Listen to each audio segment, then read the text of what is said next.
Alright, ganda ng bahay ano, mga kabutsawals, mga kapatid. Isang magandang araw uli sa inyo. Okay, may sinot ako kanina kaya medyo pawis na po ako ngayon. Now, may binibentang property po dito. Again, San Antonio, Zambales po ito. Para sa mga detalye po, kung saan ito, magkano, gaano kalaki. Nandiyan po yung aking contact details, no? Ano na lang po ako, PM na lang po ako, paki-message na lang po ako dyan sa mga details na yan. Alright, so ito pong bahay na to ay for sale. Ginawa po ito 2018. Meron po itong 3 bedrooms at saka 2 CR. Isa doon sa master bedroom. Ang size ng property ay nasa 480 square meters. At nakatitulo po, opo. Actually, nasa mother title po ito, itong katabing bahay na po. Ayan. Nasa 1,000 square meters po kasi yung property. Pero ito po ay mayroon ng approved survey plan at saka meron na po itong mga documents ready for transfer na. Now, bago po tayo magsimula, bago ko makalimutan, syempre, shout out po muna natin yung ating mga kaibigan dyan, na mga viewers natin, mga subscribers natin. Okay? Shout out po kay Sir Ramil Caliso Eroy Manlangit from Osamis City. Sir, magandang araw sa iyo. Magandang araw din po kila Sir Noel at Ma'am Jazz sa Katanawan, Quezon. Parating po ako diyan sa Katanawan, Quezon, Ma'am Jazz. Alright, tapos kay Sir Norberto Tolentino from New Zealand. Shout out po sa iyo, sir. Warmest regards sa iyong family. Okay, and then warmest regards sa iyong family.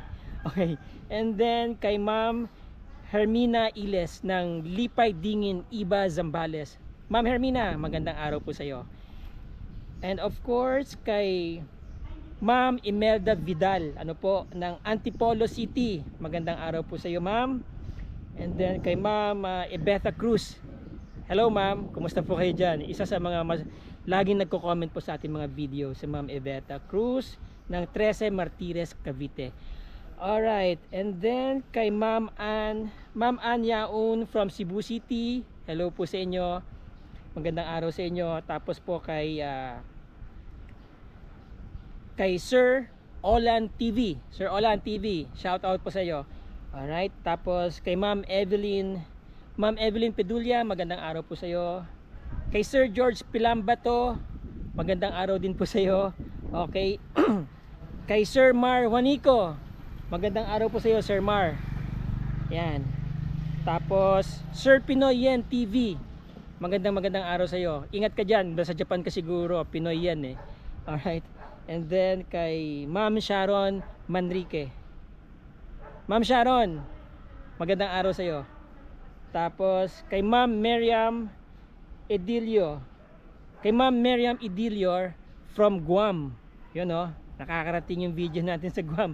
Maraming salamat sa iyo, ma'am. Paki-share naman dyan yung ating mga videos. Alright. Kay Ma'am Chudora Carillo from East Coast, United States of America. So there you go. Maraming salamat po sa mga panonood ninyo, sa mga comments ninyo, suggestions, corrections. Maraming salamat. Without further ado, puntahan na po natin yung bahay.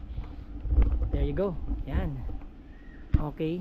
Ang may-ari po nito, ang nag-design po nito ay isang Australian. Kaya makikita ninyo, yung combination ng color niya is gray, somewhat gray and then blue. Ang ganda ng combination. Talagang nag-stand out siya dito sa kanyang lugar. Nasa laid back area po siya. Ayan yung bundok ng San Antonio. And then a few meters from here, pwede kayo mamasyal sa mga kailugan po dyan.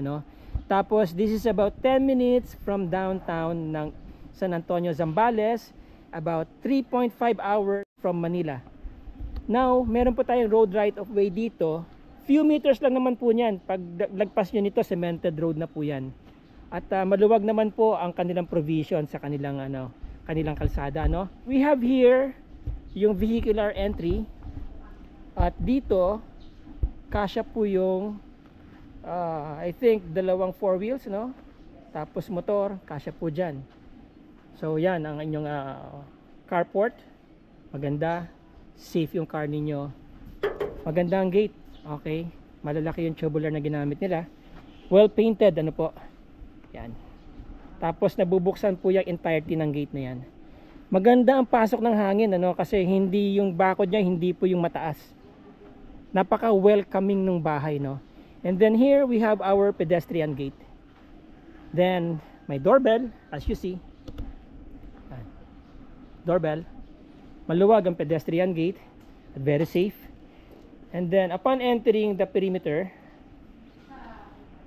sementado lahat ng dadaanan ninyo. Tapos yung kanyang setback, kagaya nito, ay naka gravel.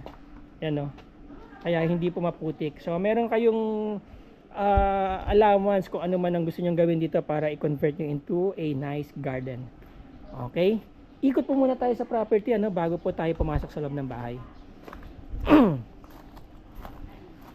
So ang approach niya po ay elevated.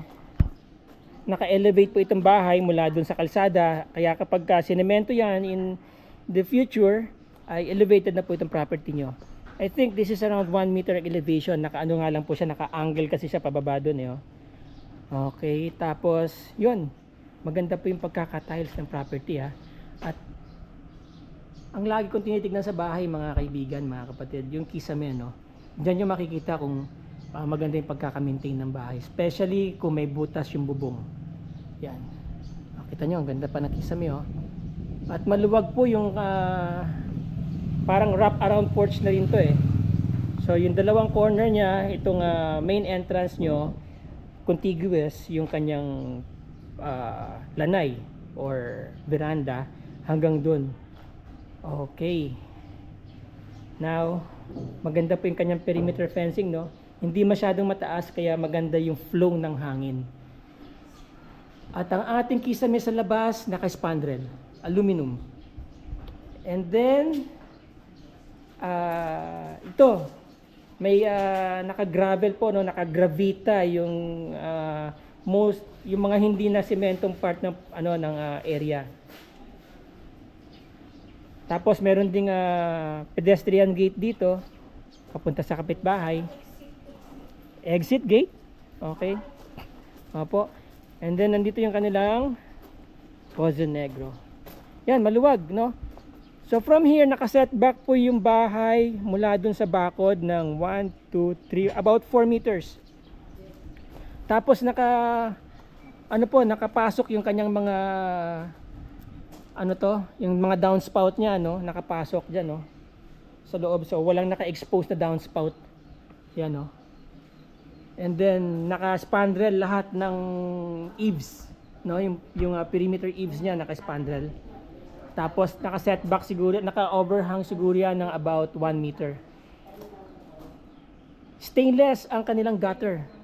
Alright. Yan, ang daming downspout, 'di ba? Ang paligid na yan, puro downspout yan. Maluwag yung setback dito sa likod, ano po? And then ito yung kanilang source ng tubig. Deep well, pressure tank. Okay, yan. So safe na safe yung inyong And then here, sa gilid po ng bahay, about 2 meters ang setback niya. Maluwag, no? Naka-gravitas din. Tapos tad-tad din ng downspout to. 'Di ba? Lahat ng may ganito pong semento, yan downspout niyan. Yan yung pinaka-kanal. Alright. Okay. Maaliwalas po yung yung paligid ng bahay, no. Australian po ang nag-design nito, Okay. Pasok po tayo sa sa property, sa loob ng bahay. Pero bago tayo pumasok, tignan muna natin yung pinaka main entrance niya, no. Yan, from here, may gate diyan, 'di ba? Yung pedestrian gate natin. May gate din uli dito para sa veranda. Ayan. Ganda ng bahay. And then elevated po yung bahay, bukod sa backfill yung property, elevated din po yung buong area, floor area ng bahay. Okay, so ito po yung pinaka veranda. Yan, parang naka-wrap around. Although hindi siya nakapalibot talaga, pero maluwag po. Around 2 meters po ang lapad, no? Ng veranda nila. Ito main door. Okay? Now, gumamit sila ng mga tubular para sa kanilang mga railings. Ayan. Tapos mga flat bar. Alright, so ayan. There you go. Ang ganda ng Kisameno, naka pin light, dire-diretso yan hanggang dun. And then here, dito sa side na to, meron silang working area dito. Maybe pwede kayo maglagay dito ng outside kitchen nyo. May lababo na, ayan, no. So pinaka daily kitchen nyo na to, pwede nyo pong gawin daily kitchen yan, no. May naka-ready na lababo dito, may cabinetries dyan, provision ng outlet. Alright. Tapos doon din, may outlet din doon. Mayroon pang space dito. Pwede kayo maglagay ng coffee table nyo dyan kung medyo gusto nyo secluded kayo, di ba? Yan. Okay. So, ayan, maluwag pa. Marami pa kayong pwedeng gawin dito. Now, mamaya tanungin po natin kung ano yung mga inclusions dito sa property na to, ano? Baka pwede na lang isama itong mesa. Pwede ba isama itong mesa, ma'am? Kasama na po yun. Kasama din po yun. Okay. Yung lahat Ito, lahat ng furnitures. Ibig sabihin, fully furnished. Yes. Okay. Yung pusa kasama po. May nakita. Kasama niya na po. Ayun, oo. Ang ganda naman ito, ma'am, oh. Ang ganda ng mga mesa, solid, ah. Mga mahal po yan na. Oo. Oh, bihira na lang kasi yung mga ganyang kahoy ngayon. Opo. Order po kasi yan. Sa ibang bansa galing. Sa ibang bansa pa galing. Ano, pero may kalabaw, ah. Opo. Pinaukit po yan. Pinaukit. Okay, ang ganda ng kahoy, oh. Solid na solid, oh. Tapos ito, ganun din. Okay. Now, pasok po tayo. Ito, dito may sliding door po, no, leading to the veranda or lanay. Yan. Dito. Ngayon, meron din po dito. Ito po yung pinaka main door. Entrance. Right? So, before the main door, meron pong screen door. Aluminum, powder coated na white. There you go. Ma'am, pwede ko ba ipasok yung aking shoes? Yes, sir. Okay. Now, ang hamba niya ay kahoy din. Solid ang pintuan, mga kaibigan. Oh. Ganda, oh. Tapos, now, pagpasok mo, you will be greeted by living area. Wow. Naka-concave ang ceiling sa area na to. Very modest ang space. May mga provisions po na mga outlets. Meron akong nakikita doon for cable. At saka may provision din dito sa pinaka-corner niya. And then pwede kayo maglagay dyan ng inyong television. Now, kasama po lahat na makikita nyo dito sa loob. Pati pa ba yung kurtina? Pati kurtina. Oh, titirahan nyo na lang. Moving in na lang kayo dito. And then, from here, sa living area, silip tayo dito. Tignan natin yung view sa labas. Yan. So, you have your sliding dito, window. Magandang size. Very smooth ang pag-slide, no? Smoke glass. Tapos, heavy duty ang lock. And then, for safety, added safety, naka-grill. Yan, ito na yung pinanggalingan natin kanina. Remember? So, yan, no? May snake plant kayo dito. Maganda ro yan. May snake plant sa loob ng bahay. It produces oxygen. Tapos nakikita ako maraming provision ng mga outlets. Ano po? Kagaya niya, no? Universal outlets. There you go. Yan. So, from here, ito po ang view natin dito sa living area. Open design, no? Open plan. Dire-diretso kayo sa dining area ninyo. So, ito ang dining area. Ganda ng mesa nyo, mga sir, mga kapatid, oh. Maiiwan na yan. Okay. Tapos, meron kayong ceiling fan, of course, and then the pin lights. From dining area, may sliding door po dito.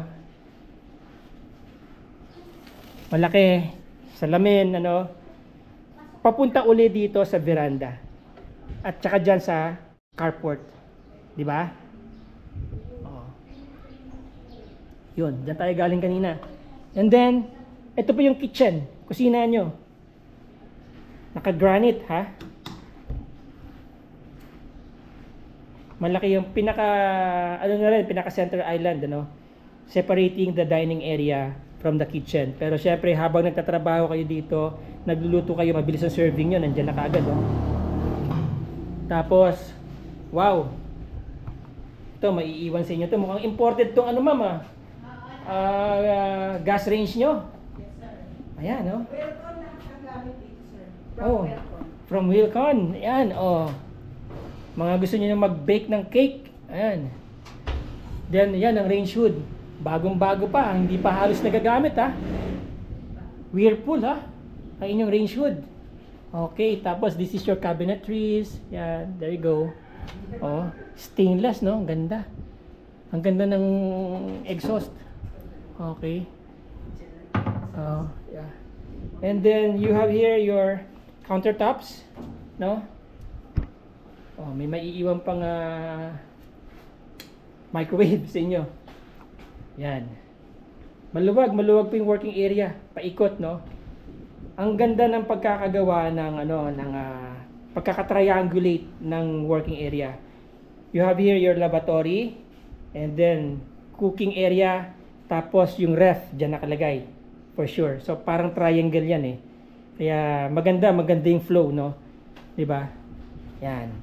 So from here, yan ang view. Dining area, right?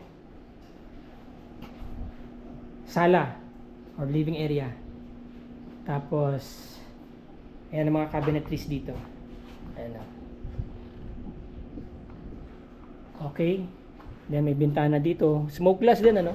Smooth din ang sliding, ha. Ang ganda, oh. Hindi magaspang.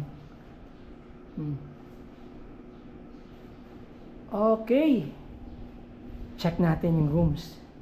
Siyempre. So from here, sa kitchen, and then from there, mula doon sa main entrance, yun ang hallway. Dire-diretso tayo, makikita nyo kaagad, meron doon na toilet and bathroom. By the way, emphasize natin yung tiles, no? 60 by 60 yung tiles na ginamit. Kaya talagang mukhang maluwag yung lugar, no? Yan, no?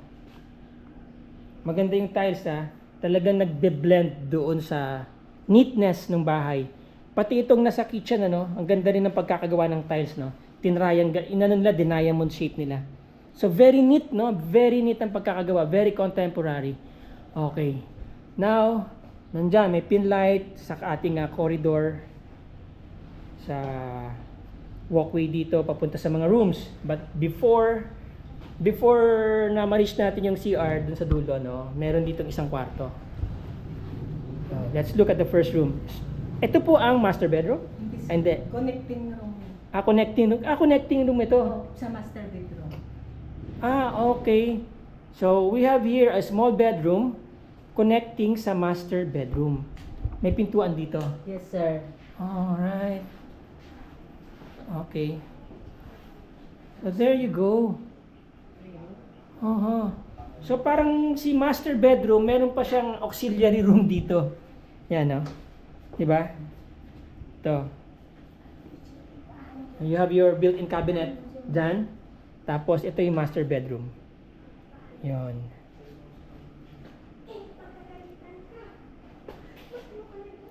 May bedside table dyan. May outlet dun sa gilid. And then, ang ganda ng ng pagkakakisame niya.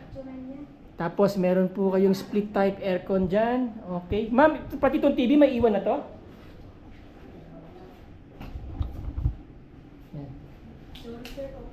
Apo, pwede, may iwan po yan TV?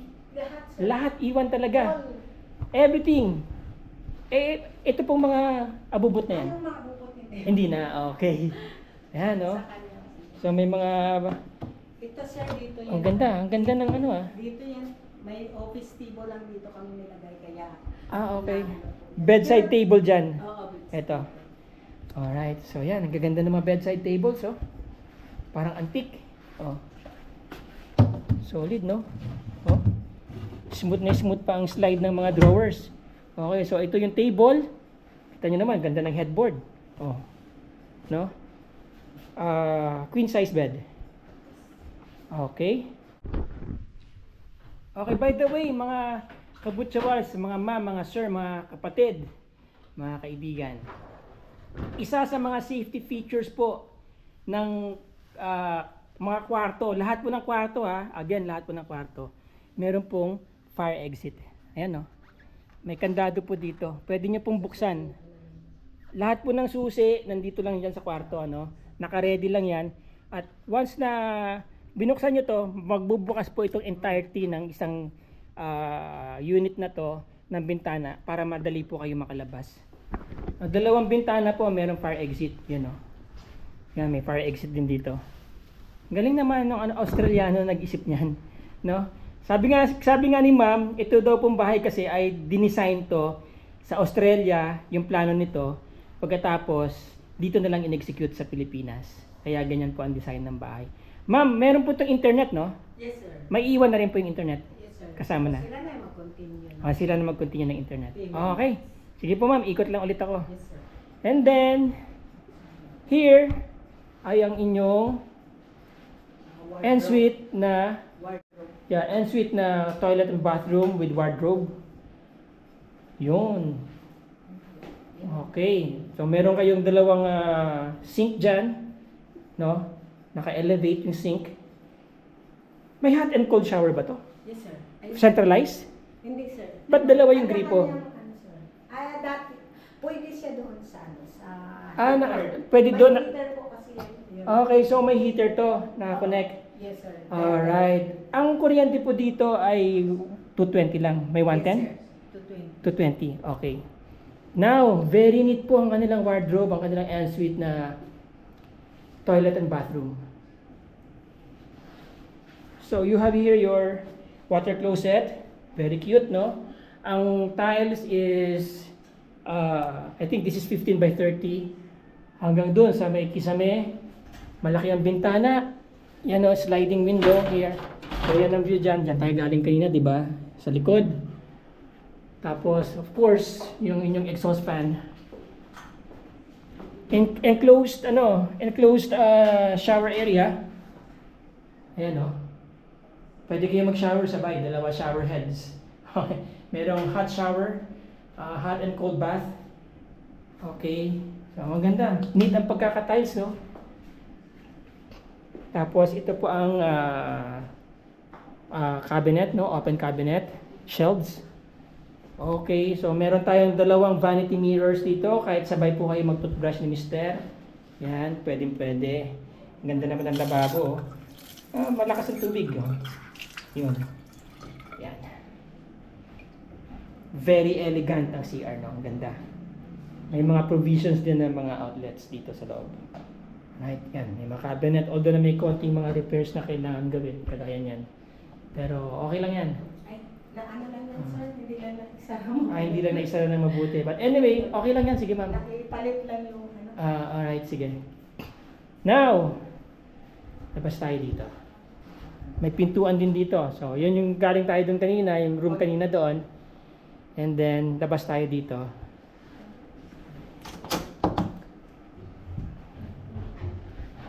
Ito yung common CR. Malaki Yan no.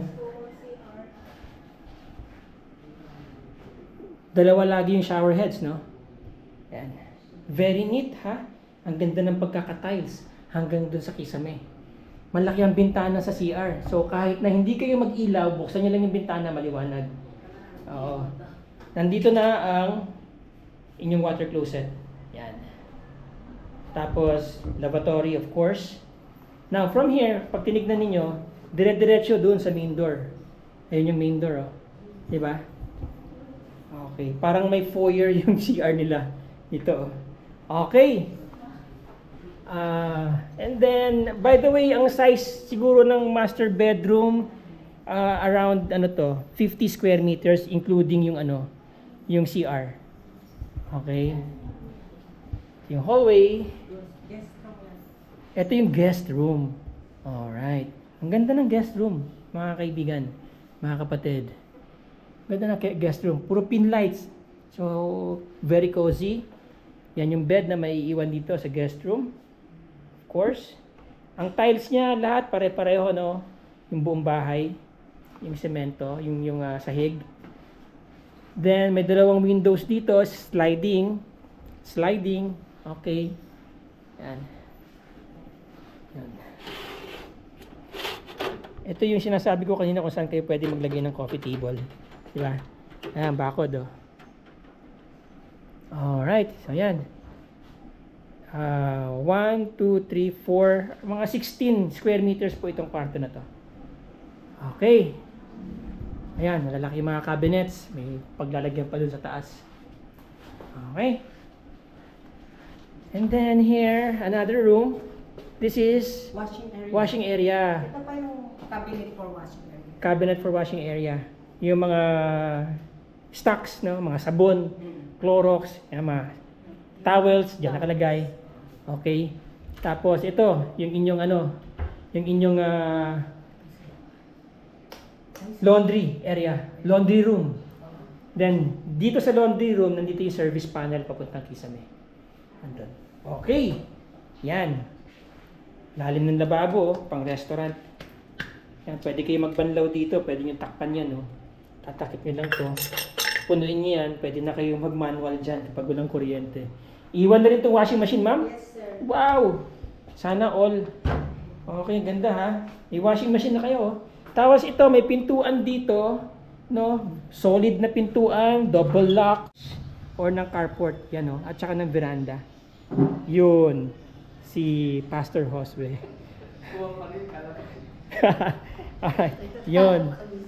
Yun. Nice, very nice, ma'am. Okay, now, let's go to the specifics. Ma'am, pakilala po muna kayo sa ating mga viewers. Ako po si Josephine de Los Reyes, kapatid ng may-ari po nito. Nasaan po yung mga may-ari? Yung may-ari po nito nasa ibang bansa, sa Australia. Australia. Oo. Actually, itong bahay na to, ang plan nito ginawa sa Australia, tapos in-execute na lang ng engineers dito. Naka-engineer po itong bahay na to. Ibig sabihin, ang plano nito, ang gumawa nito, ang nag-design nito ay Australian engineer. Yes. Tapos in-execute na lang dito sa Pilipinas. Yes, sir. Alright. Tapos, bali, ang matibay po ito kasi ang poste nito lahat, all in all, is 44 poste. 44 ang poste lahat nito. At malamang ang ginamit din na bakal dito, hindi Yes, rin sir. basta-basta. Hindi rin po basta. Makakaasa sila na hindi substandard. Kailan po nagawa ang bahay? Ginawa po siya 2016, tapos tapos po ito blessing is 2018. 2018. Tapos po siya ng 2018. Okay. Gaano po kalaki ang lote? Ang lote nito po ay 480 square meter. 480 square meters. Yes, sir. Punta tayo sa selling price. Magkano po ang asking price ng owner? 8.5 po. Sa 8.5, wala nang po problemahin si buyer doon. Yes, sir. Okay, ta-transfer na sa kanya yung property. Yes, sir. O Opo. dun sa yung may konti pang babayaran si buyer. si buyer. Yung title na lang. Pero yung pag-aasikaso ng transfer, meron ng mag-aasikaso. Yes, sir. Okay, may mag-aasikaso. Okay, so yun, at least maliwanag ano po ma'am. Title po ba ng property? Title. May nasabi kayo sa akin kanina na nakakabit pa to sa talagang mother title. Ibig sabihin, naka-subdivide na to from original certificate of title. Yes, sir. Okay? Approved na po yung survey Yes, sir. plan nito. Yes, sir. Lahat ng dokumento para i-transfer into titling ay ready na. Yes, sir. Kaya yung si buyer na makakabili nito, ang makukuha niyang title ay original certificate of title. Yes, sir. Yes, 'Di ba? sir. Kasi Yes, sir. from subdivision, mula dun sa pagka-subdivide, ta-title na sa pangalan ng buyer. Yes, sir. Okay, so maliwanag 'yon. Okay, ma'am, maraming salamat po sa inyo. Thank you din po, sir. There you go, mga kabutsawals, mga kaibigan, mga kapatid, mga ma'am, sir. Yung mga interesado po sa property na to, quick recap po tayo, okay? 480 po ang total lot area ng property.